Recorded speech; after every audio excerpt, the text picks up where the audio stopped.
사람은 살아가며 여러 이유로 마음이 상할 때가 있습니다. 무심한 말 한마디, 억울한 상황, 예고 없이 끼어드는 차 한 대에도 감정이 흔들립니다. 이런 일은 하루에도 몇 번씩 일어납니다. 그때마다 안에서 끓어오르는 무언가를 느끼게 됩니다. 참는 일이 반복되면 왜 나만 그래야 하지라는 생각이 들기도 합니다. 하지만 그런 마음이 상황을 더 나은 쪽으로 바꿔준 적은 많지 않습니다.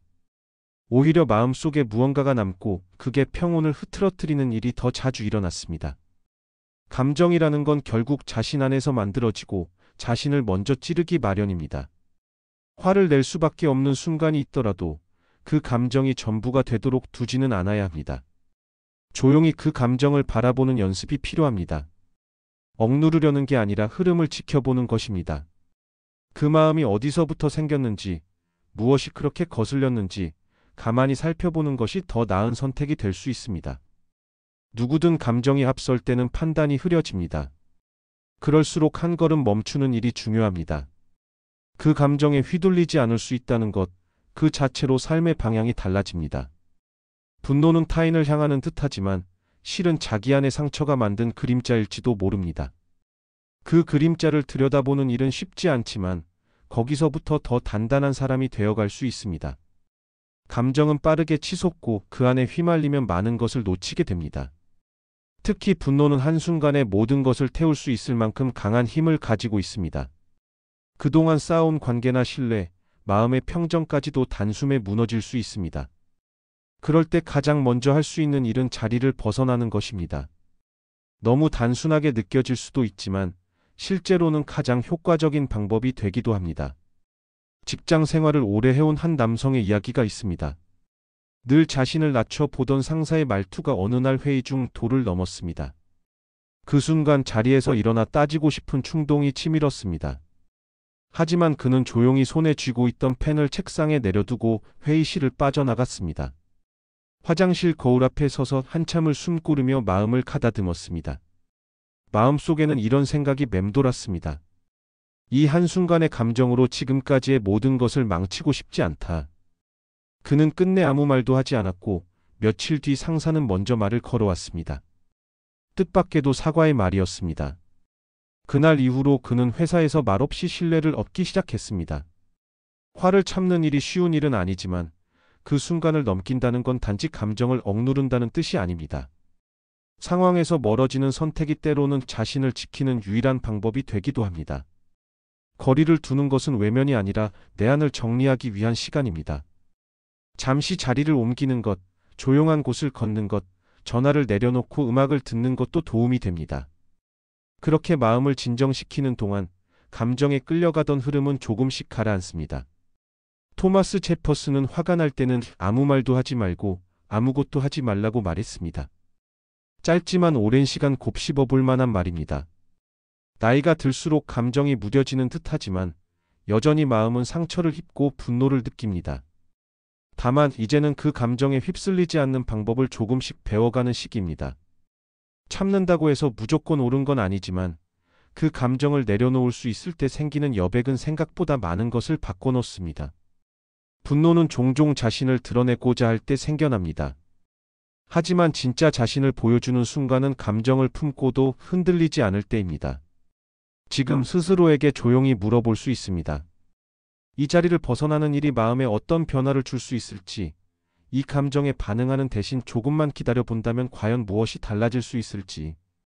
그렇게 스스로에게 여유를 허락하는 순간 감정은 더 이상 나를 휘두르지 못합니다.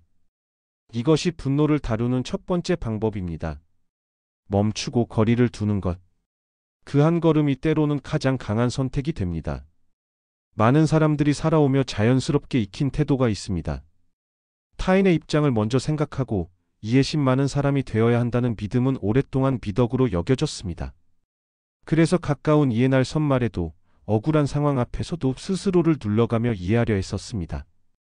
피곤해서 그랬겠지, 사정이 있었겠지 하는 생각으로 상황을 넘기려 했습니다. 하지만 그런 태도는 때로 마음을 더 깊이 지치게 만들기도 합니다. 이해하려는 마음은 분명 소중한 것이지만 그 과정에서 자신의 감정이 무시된다면 그것은 이해가 아니라 일방적인 희생이 됩니다.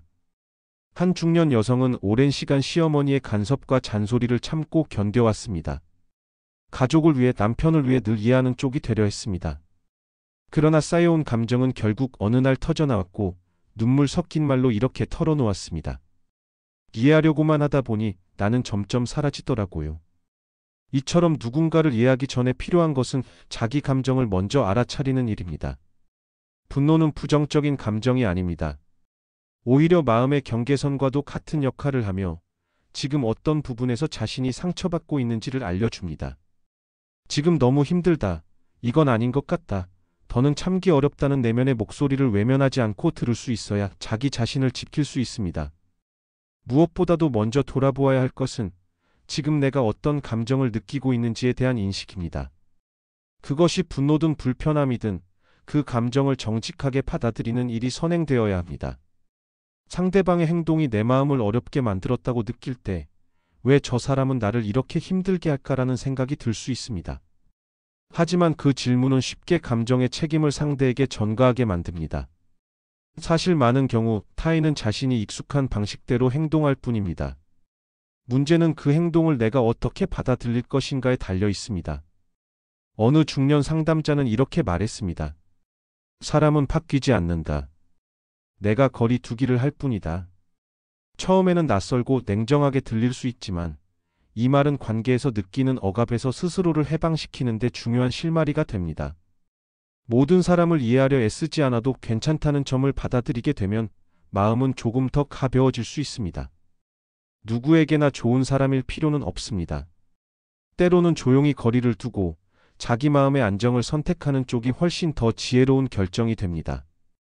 특히 가족이나 가까운 사람과의 관계일수록 모든 것을 이해하려는 태도는 자신을 점점 소모하게 만들 수 있습니다. 나도 힘들다.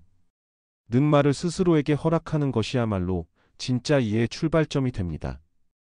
그때 비로소 타인을 이해하는 여유도 생기게 됩니다. 마음이 불편한 상황 앞에서 스스로에게 던져볼 수 있는 질문이 있습니다. 왜 이 말에 상처받았을까? 지금 느끼는 감정은 상대의 말 때문일까? 아니면 내가 갖고 있던 기대 때문일까? 그리고 조용히 이렇게 결론 지어도 됩니다. 굳이 이해하지 않아도 괜찮다. 다만 나를 지키고 싶을 뿐이다. 상대방을 억지로 이해하려는 노력보다 중요한 것은 그 사람과의 심리적 거리를 적절히 유지하는 일입니다. 감정이 자주 흔들리는 관계일수록 물리적인 거리보다 내면의 거리가 훨씬 더 중요합니다. 조금 멀어져도 괜찮습니다. 마음이 편안해진다면 그것으로 충분합니다. 살면서 누구나 한 번쯤은 이런 생각을 해본 적이 있을 것입니다. 그때 왜 그렇게까지 화를 냈을까? 감정이라는 것은 억누를수록 더 크게 요동치고 표현하고 나면 종종 후회가 따라옵니다. 그 가운데서도 분노는 가장 격렬하고 가장 깊게 남는 감정입니다. 하지만 정작 스스로에게 던져야 할 질문은 다릅니다. 그때 내가 화를 냈다고 해서 과연 상황이 달라졌는가? 이 질문은 분노의 본질을 바라보게 하는 시작점이 됩니다. 한 60대 남성은 은퇴 후 자식들과 함께 살기 시작했습니다. 생활 방식의 차이로 자주 다툼이 일어났고 어느 날 사소한 일로 말다툼이 벌어졌습니다. 참아오던 마음이 터지며 그는 큰 소리로 외쳤습니다. 내가 누구 때문에 이렇게까지 참았는지 알아. 그러나 그 말을 들은 아들은 아무 대꾸 없이 방으로 들어가 버렸고 집안에는 냉랭한 정적만 남았습니다. 며칠이 지나도 서먹한 분위기는 풀리지 않았고 남성은 조용히 혼잣말을 했습니다. 화를 냈더니 아무것도 바뀌지 않았고 오히려 더 멀어진 것 같구나. 이처럼 분노는 순간적으로 마음을 쏟아내는 일처럼 느껴지지만 그로 인해 바뀌는 것은 생각보다 많지 않습니다. 오히려 관계는 더 멀어지고 마음에는 씁쓸함이 남습니다. 감정이 격해질 때 스스로에게 잠시 멈춰서 물어볼 수 있어야 합니다. 지금 이 말을 내뱉는다고 상황이 좋아질까? 지금 이 감정은 표현인가? 아니면 폭발인가? 내가 바라는 건 이 분노를 통해 얻을 수 있는 것인가? 이 짧은 질문 하나가 마음의 방향을 바꾸는 전환점이 될 수 있습니다. 부처는 화를 내는 것은 불 속에 손을 넣고 다른 사람이 데이기를 바라는 것과 같다고 말했습니다. 감정의 불꽃은 결국 자신을 먼저 태우게 마련입니다. 그래서 화를 낼 때마다 이 분노가 과연 나에게 유익한가를 되묻는 습관이 필요합니다. 분노는 순간이지만 관계는 오랜 시간 쌓아야 유지됩니다. 부모와 자식 사이, 부부관계, 직장 동료와의 관계 모두 마찬가지입니다. 한 번의 격한 말은 수십 년 쌓아온 신뢰를 무너뜨릴 수 있지만 한 번의 자문은 그 분노를 지혜로 바꿔놓을 수 있습니다. 화를 내기 전에 3초는 아주 짧은 시간이지만 그 3초가 인생의 흐름을 다르게 만들 수 있습니다. 나이가 들수록 우리는 그 사실을 조금씩 더 자주 실감하게 됩니다. 누군가는 화내고 나면 후련하지 않느냐고 묻습니다. 물론 순간적으로는 그렇습니다. 그러나 그 후련함은 오래가지 않습니다. 곧 후회라는 이름으로 되돌아오고 특히 가까운 사람에게 남긴 상처는 쉽게 아물지 않습니다. 감정이 올라올 때 스스로에게 조용히 질문해 보는 것도 도움이 됩니다. 이 감정을 말로 다 털어놓는 것이 정말 나를 위한 일인가? 이 감정을 그대로 드러내기보단 더 나은 방식으로 표현할 수는 없을까? 지금의 이 분노는 혹시 인정받고 싶은 마음에서 비롯된 건 아닐까? 이런 질문은 분노를 다루는데 필요한 여유를 만들어 줍니다. 그 여유는 곧 삶을 조용히 이끌어가는 힘이 되기도 합니다. 결국 인생의 마지막까지 남는 것은 관계입니다. 시간이 흐를수록 물질이나 지위보다 사람과 사람 사이의 연결이 더 큰 가치를 가진다는 사실을 실감하게 됩니다. 그 소중한 관계를 지키기 위한 첫걸음은 감정이 치솟을 때 잠시 멈추고 마음을 살펴보는 일입니다. 그 짧은 멈춤이 때로는 관계를 살리고 마음을 지키며 자기 자신을 보호하는 가장 큰 힘이 됩니다. 사람은 분노를 드러낼 때 두 가지 방식으로 반응하는 경향이 있습니다. 하나는 감정을 격하게 쏟아내는 것이고 다른 하나는 아무 말 없이 참고 억누르는 것입니다. 그러나 이 두 가지 모두 결국에는 자신을 상하게 만들 수 있습니다. 눌러 담은 감정은 언젠가 병이 되고 터트린 감정은 관계를 무너뜨릴 수 있기 때문입니다. 따라서 분노를 어떻게 표현하느냐보다 어떤 방식으로 반응하느냐가 훨씬 중요합니다. 한 50대 여성은 직장에서 반복적으로 후배에게 무시당하는 경험을 해왔습니다. 처음에는 참고 넘기려 했지만 마음속 분노는 조금씩 쌓여갔습니다. 그러던 어느 날 회의 시간에 또다시 말을 자르는 후배의 태도에 마음이 요동치기 시작했습니다. 평소 같았다면 침묵하거나 감정을 터뜨렸을지도 모릅니다. 그러나 그날 그녀는 잠시 숨을 고르고 이렇게 말했습니다. 지금 말씀하신 방식이 제게는 조금 불편하게 느껴졌습니다. 다음에는 서로 존중하면서 이야기해보면 좋겠습니다. 그 말에 회의실은 조용해졌고 후배는 잠시 당황한 듯한 표정을 지었습니다. 그녀는 덧붙였습니다. 예전에는 그냥 참거나 감정적으로 반응했을 겁니다. 하지만 이제는 나를 지키는 방식이 조금 달라졌습니다. 이처럼 적극적인 대응은 결코 공격이 아닙니다. 감정을 숨기지 않으면서도 상황을 해치지 않는 표현은 오히려 자신을 보호하는 건강한 방법이 될 수 있습니다. 그동안 우리는 감정을 참는 것을 미덕처럼 여겨왔습니다. 그러나 감정을 억누른 채 살아가는 일은 마음의 깊은 곳을 지치게 만듭니다. 이제는 압니다. 진정으로 성숙한 사람은 감정을 억제하는 사람이 아니라 자신의 감정을 담담하게 표현할 줄 아는 사람이라는 사실을 말입니다. 심리학에서는 이런 방식을 비폭력적 자기 표현이라 부릅니다. 구체적인 사실을 말하고 감정을 솔직하게 전한 뒤 상대에게 바라는 행동을 부드럽게 제안하는 것이 핵심입니다. 예를 들면 지금 말씀하신 내용이 저에게는 불편하게 느껴졌습니다. 이런 상황이 반복되면 저는 위축되고 속상합니다. 앞으로는 서로 말할 기회를 나누었으면 좋겠습니다. 이런 식의 표현은 상대와의 갈등을 피하면서도 대화를 더 나은 방향으로 이끌 수 있게 도와줍니다. 중년 이후의 삶에서 우리는 더 이상 감정에 흔들릴 나이가 아닙니다. 지금의 우리는 긴 세월 동안 쌓아온 통찰과 내공을 지닌 존재입니다. 그 내공은 불필요한 다툼을 피하고 감정을 억지로 설명하지 않으면서도 자신을 있는 그대로 드러낼 수 있게 해줍니다.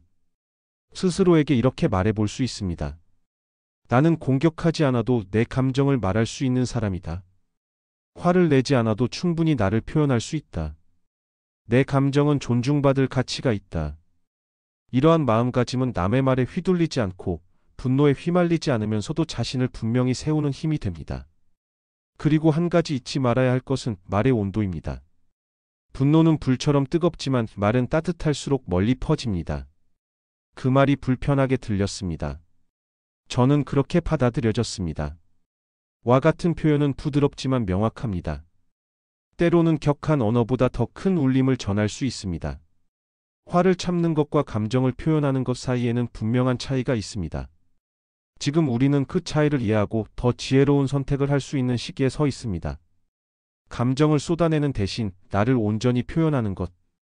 그 선택은 결국 삶의 방향을 바꾸고 관계를 단단하게 만들며 자기 자신을 더 소중히 대하게 합니다. 하루를 살아가다 보면 의식하지 않아도 분노를 느끼는 순간들이 여러 번 찾아옵니다. 버스에서 무례하게 새치기 하는 사람, 거리에서 무심하게 말을 던지는 이웃, 또는 뉴스 속 불공정한 사건 하나에도 마음이 요동칩니다. 작은 일 같아 보여도 그 감정은 종종 오랫동안 머물며 일상에 영향을 주곤 합니다. 그러나 그런 순간에 스스로에게 조용히 물어볼 수 있어야 합니다. 지금 이 분노가 내 삶에서 과연 얼마나 중요한 것인지, 이 감정의 마음을 빼앗길 필요가 있는지 자문해 보는 것입니다. 감정에 휘둘리면 삶의 방향이 흔들리게 됩니다. 분노는 집중력을 흐트러뜨리고 생각의 초점을 흐리게 만듭니다. 결국 마음이 그 감정에 사로잡히면 정작 중요한 일과 사람을 놓치게 됩니다. 한 중년 남성은 다음과 같은 이야기를 들려주었습니다. 직장에서 누군가에게 화가 나면 집에 돌아와서도 그 감정을 놓지 못하고 그 사람은 잊었을 일을 혼자 곱씹으며 밤잠을 설친다고 했습니다. 그 결과 단 한 번의 분노가 하루 전체를 망치기도 했습니다. 이처럼 분노는 모든 감정 중에서도 가장 에너지를 많이 소모하게 만듭니다. 하지만 모든 감정을 매번 다 들여다볼 필요는 없습니다. 특히 삶의 방향과 무관한 분노라면 굳이 마음에 담을 이유는 없습니다. 바람처럼 스쳐 지나가도록 흘려보내는 것도 지혜로운 선택이 될 수 있습니다. 어떤 상황, 어떤 사람에게는 감정을 허락하지 않는 것도 필요합니다.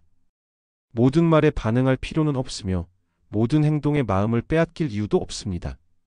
삶의 중심은 언제나 외부에 있지 않습니다. 타인의 말과 행동보다 더 중요한 것은 지금 내가 무엇을 가장 소중하게 여기는가 하는 점입니다. 오늘 하루가 얼마나 평온했는지, 가까운 사람들과 어떤 시간을 보냈는지, 내 마음과 몸을 어떻게 돌보았는지와 같은 부분이 삶을 구성하는 본질이 됩니다. 그리고 분노는 그 본질로부터 우리를 멀어지게 만드는 요소입니다.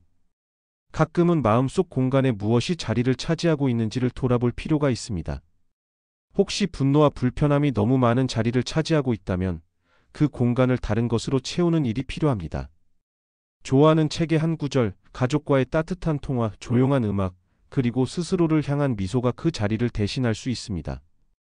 지금 느끼는 이 감정이 과연 내 삶에 어떤 가치를 주는지, 이 분노를 붙잡고 있는 것이 나를 얼마나 나은 방향으로 이끌어주는지를 스스로 물어보아야 합니다. 그리고 1년이 지난 뒤에도 지금 이 일이 여전히 중요할 것인지 자문해 본다면 그 대답은 생각보다 명확하게 다가올 수 있습니다. 중년의 시기를 지나며 우리는 더 본질적인 것에 집중할 수 있는 여유를 갖게 됩니다. 젊은 시절에는 감정이 삶을 이끌었지만 이제는 감정을 이끌 수 있는 시기에 도달했습니다. 분노를 무시한다는 것은 무기력함이 아니라 에너지의 방향을 선택하는 일입니다. 소리 높이지 않아도 자기 일에 묵묵히 집중하는 사람은 삶의 무게를 단단히 견디는 힘을 지닌 사람입니다. 그런 사람은 말보다 행동이 단정하고 눈빛은 깊으며 마음은 안정되어 있습니다.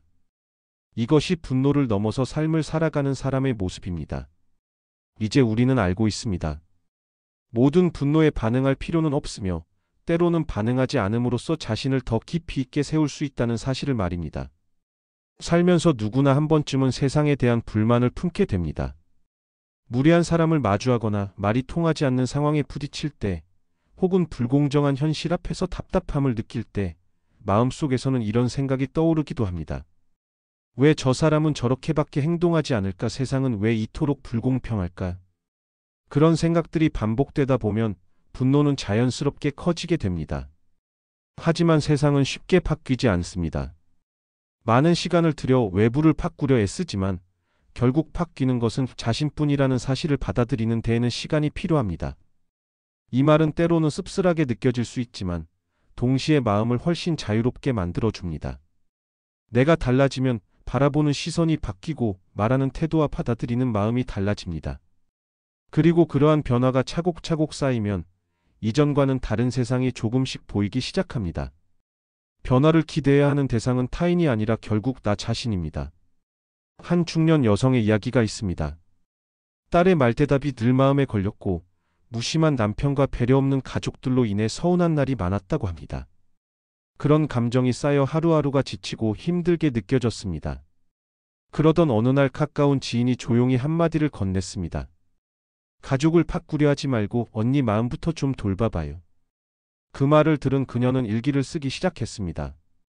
속상했던 일 감정이 치솟았던 순간 감사했던 기억을 기록하며 마음을 조금씩 들여다보기 시작했습니다.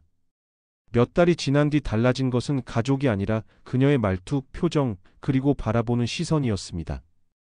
그리고 그 변화에 따라 가족의 태도도 점차 부드러워졌습니다. 결국 바뀌어야 하는 것은 세상이 아니라 그 세상을 바라보는 자신의 마음입니다. 우리는 종종 외부를 향해 소리칩니다. 이건 너무 부당하다. 왜 나만 참고 있어야 하나? 그러나 질문의 방향을 바꿔보면 마음의 흐름도 달라질 수 있습니다. 이 상황에서 내가 배울 수 있는 건 무엇일까? 지금 내가 바꿀 수 있는 건 무엇일까? 내가 먼저 달라진다면 상대의 반응도 바뀌지 않을까? 이러한 질문은 분노를 새로운 방향으로 이끌어주는 출발점이 됩니다. 마하트마 간디는 세상을 바꾸고 싶다면 먼저 자신부터 변화시켜라라고 말했습니다. 이 짧은 문장은 오늘날에도 여전히 유효한 메시지를 담고 있습니다. 중년 이후의 삶에서 가장 큰 지혜는 받아들임에서 비롯됩니다. 받아들인다는 것은 체념이 아닙니다. 자신이 통제할 수 없는 부분을 내려놓고 바꿀 수 있는 부분에 집중하는 힘입니다. 이 힘이 바로 분노에 흔들리지 않는 사람만의 품위로 이어집니다. 스스로에게 조용히 말해볼 수 있습니다. 나는 그 사람을 바꿀 수 없지만 나를 다스릴 수는 있다. 그 말 한마디에 흔들리지 않겠다. 내 마음을 바꾸면 세상도 조금 다르게 보일 수 있다. 이 다짐은 흔들림 속에서도 중심을 지킬 수 있는 힘이 됩니다. 세상이 복잡하고 시끄러울지라도 내 마음이 평온하다면 그곳이 곧 나만의 쉼터가 됩니다. 마음을 단단히 다스린 사람은 복잡한 세상 한가운데에서도 조용한 미소를 머금게 됩니다. 그리고 그 미소는 주변 사람들을 조금씩 변화시킵니다. 이제 우리는 분명히 알게 되었습니다. 세상을 탓하며 분노를 키우기보다 나를 먼저 변화시키는 용기가 더 큰 힘을 갖는다는 것을 말입니다. 지금까지의 내용을 통해 우리는 분노라는 감정이 일상 속에서 얼마나 자주 등장하며 그 감정이 마음의 중심을 흐트러뜨릴 수 있을 만큼 강력하다는 점을 다시금 돌아보게 되었습니다. 그러나 동시에 그 분노를 지혜롭게 마주하고 품위 있게 다스릴 수 있는 방법도 함께 나누었습니다. 그동안 살펴본 10가지 태도는 단순한 조언이나 순간의 위로가 아닙니다. 오랜 시간 살아오며 겪은 경험을 통해 조금씩 배워가야 할 삶의 방향을 잡아주는 내면의 원칙입니다. 상황에서 벗어나는 것, 상대를 억지로 이해하려 하지 않는 것, 감정이 바꿀 수 있는 것을 스스로에게 물어보는 것, 공격 대신 단단한 자기 표현을 선택하는 것, 분노보다 자신의 삶에 집중하는 것, 세상보다 나 자신을 먼저 바꾸는 것, 가까운 사람에게 마음을 더 기울이는 것, 타인을 함부로 판단하지 않는 것, 상처를 준 사람을 용서하고 마음에서 놓아주는 것, 남과 비교하기보다 과거의 자신과 나아지는 것. 이러한 태도는 감정을 억제하는 것이 아니라 스스로를 존중하며 삶을 더 온전히 살아가기 위한 방법입니다. 중년 이후의 삶은 감정에 끌려가는 시기를 지나 감정을 조율하고 다스릴 수 있는 시기입니다. 오랜 시간 삶을 버텨온 내면의 힘은 이제 외부의 자극에 휘둘리지 않고 자신만의 중심을 세울 수 있게 합니다. 조용한 품위는 언제나 감정을 다스리는 힘에서 비롯됩니다. 세상이 아무리 소란스럽더라도 누군가의 말과 행동이 마음을 흔든다 해도 흔들림 없는 마음 하나가 곧 주변을 따뜻하게 만듭니다. 말보다 눈빛이, 반응보다 태도가, 감정보다 마음의 깊이가 더 많은 것을 전하는 때가 있습니다. 그 깊이는 스스로에게 던지는 하나의 질문에서 시작될 수 있습니다. 지금 나는 나의 감정을 다스릴 수 있는 사람인가? 그 물음에 천천히 답해보는 시간은 자신을 알아가는 과정이기도 합니다. 조금 더 부드러운 말, 조금 더 너그러운 시선, 조금 더 여유 있는 반응을 통해 우리는 매일의 삶을 더 단단하게 만들어갈 수 있습니다. 분노는 때로 낯선 손님처럼 찾아오지만 그것을 어떻게 다루는가에 따라 삶의 깊이는 달라집니다. 억누를 필요도 밀어낼 필요도 없습니다. 다만 스스로를 지키는 방식으로 품위 있게 감정을 다루어낼 수 있다면 우리는 충분히 주체적인 삶을 살아갈 수 있습니다. 감정을 다스리는 사람은 결국 자신의 인생을 스스로 이끌어가는 사람입니다. 이제 오늘 나눈 이야기 중 마음에 남는 한 문장이라도 삶 속에서 한번 실천해 보시기 바랍니다. 아주 작은 변화가 내면의 평화를 만들어가는 시작이 될 수 있습니다. 당신의 하루가 조금 더 평온해지고 마음이 조금 더 단단해지길 바랍니다. 지금 이 순간 그 첫걸음을 함께 내딛어 보시겠습니까? 언제나 스스로의 삶을 품위 있게 이끌어가는 당신을 응원합니다. 감사합니다.